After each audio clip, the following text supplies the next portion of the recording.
এবার বাজার দর।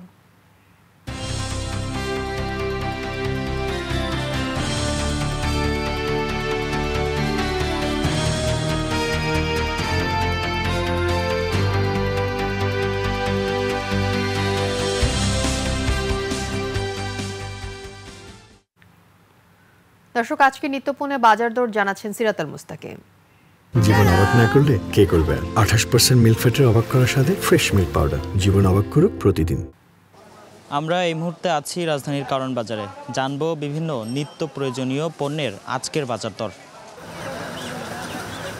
গত সপ্তাহের তুলনায় এই সপ্তাহে বাড়েনি মুরগির দাম। ব্রয়লার সহ অনেকগুলো মুরগির দাম কমেছে।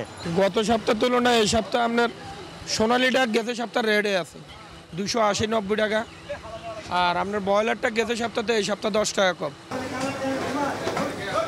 মাছের বাজারে ফিরেছে স্বস্তি।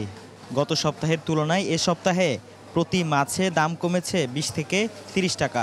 মাছের দাম আপনার গেছে সপ্তাহ এই সপ্তাহে কেজিতে 20-30 টাকা 50 টাকা কম আছে সব মাছেরই। গত সপ্তাহের তুলনায় এই সপ্তাহে কিছু সবজির দাম কমলেও বেশিরভাগ সবজির দাম কমেনি। খালি কমছে একটু বটবটির দাম, আর লাউর দাম একটু কমছে, আর ধীরে সব বাড়তি, কম নাই। নদীর দামও বাড়তি, কলার দামও বাড়তি, মিষ্টির দামও বাড়তি। এই ছিল আমার কাছে কারণ বাজার ঘুরে আজকে বিভিন্ন নিত্য প্রয়োজনীয় পণ্যের বাজার দর।